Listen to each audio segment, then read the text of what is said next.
أنت تنظر إلى القضية كدورك كمسلم أنك تجمع التبرعات وبعد ذلك ينتهي دورك. Siz şunu sanıyorsunuz. Siz işte ben biraz yardım toplayayım, bunu göndereyim, tamam. Benim üstüme düşen bu kadar. وهذه جريمة. Ve bu virüstür ya. تحرير المسجد الأقصى ليست مهمة الفلسطينيين لوحدهم بل هي مهمة الأمة المسلمة. Tüm ümmeti ilgilendiren bir şey. ألم يأتي صلاح الدين إلى ديار بكر ومنها ذهب هنا إلى ماردين وإلى غيرها من المناطق هنا ليجند الشباب ليذهبوا ليحاربوا معه في تحرير المسجد الأقصى أم أنه جاء إلى ماردين يجمع التبرعات ثم يرسلها إلى أهل فلسطين. Selahaddin Eyyubi bu bölgelere geldiğinde, Diyarbakır'a, Mardin'e geldiğinde gençleri cihada yönlendirmek, onları oraya götürmek için mi geldi? Yoksa gelip buralarda bazı yardımlar toplayıp onları göndermek için mi geldi? فهذا فهم خاطئ عند الأمة المسلمة عندما تترك الأمر للفلسطينيين من أجل أن يحرروا المسجد الأقصى المبارك. Yani maalesef diyor bu ümmette çok yanlış bir mefhumdur ki davayı sadece Filistinlilerle özel kılıyorlar. Mescid-i Aksa'nın özgürleşmesini sadece Filistinlilerin davası olarak görüyorlar. ثم قلت له ولكن السؤال الصحيح لماذا لم يتحرر المسجد الأقصى حتى الآن؟ هذا هو السؤال الصحيح. Sonra diyor sorunun diğer tarafı ise bu yanlış tarafıydı dedik. Doğru tarafı ise şimdiye kadar neden Mescid-i Aksa özgürleşmedi? Niye hala özgür değil? قلت له هذا السؤال بهذا الشكل لماذا لم يتحرر المسجد الأقصى حتى الآن؟ فكرت به قبل 35 عاما. Bu soruyu diyor niye Mescid-i Aksa özgürleşmedi? Bunu ben 35 yıl önce düşündüm ya.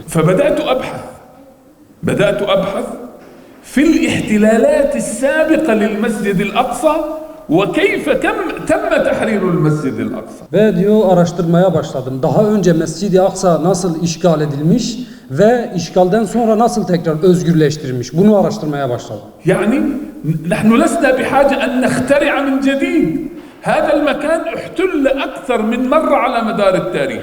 Bizim şu an yapacağımız, üreteceğimiz yeni bir şey yok ki. Bu mekan tarih boyunca sürekli işgallerle karşı karşıya kalmıştır, işgal edilmiştir. أضرب لكم مثالين. المثال الأول في زمن الرسول عليه الصلاة والسلام كان المسجد الأقصى محتل من قبل البيزنطيين وليلة الإسراء والمعراج كان محتلا من قبل الفرس. Size iki örnek vereceğim. Birincisi Peygamber Efendimiz zamanında Mescid-i Aksa Bizans tarafından işgal altındaydı ve İsra gecesi yani İsra hadisesi yaşandığı günde Farsların işgali altındaydı Mescid-i Aksa. أنا أول مرة وأنا أبحث وجدت هذا استغربت لأن لم أحد من العلماء يذكر لي هذه المعلومة سابقا ولكن عندما بدأت أبحث ولا سيما في التاريخ البيزنطي وأحد الفضليات اليوم من الأستاذات سألتني عن لماذا لا نهتم بالتاريخ القديم. التاريخ البيزنطي هذا يعتبر من التاريخ الذي مع الأسف لم نهتم به فبدأت أبحث مع أنها ليس مجالي فوجدت أن المنطقة المسجد الأقصى كانت محتلة من قبل الروم البيزنطيين وبالذات ليلة الإسراء والمعراج كانت بيد الفرس الذين جاءوا في صراعهم الذي يتضح معنا في صدر سورة الروم ألف لام ميم غلبت الروم في أدنى الأرض وهم من بعد غلبهم سيغلبون في بضع سنين. Ben bunu araştırdığımda yani bunu ilk keşfettiğimde çok şaşırdım. Çünkü şimdiye kadar kimse yani hocalarımız bize bunu söylemiyordu, bilmiyorduk.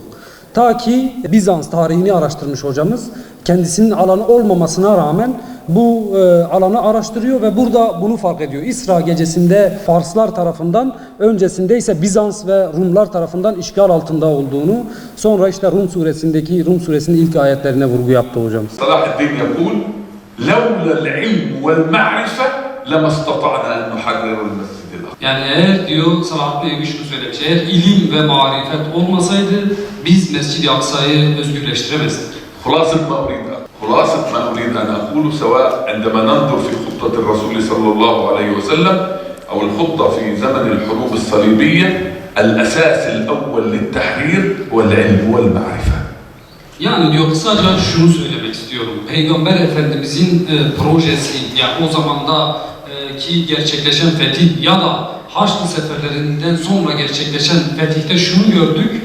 İlim ve marifetin yani bilimin değerinin ne kadar önemli olduğunu gördük.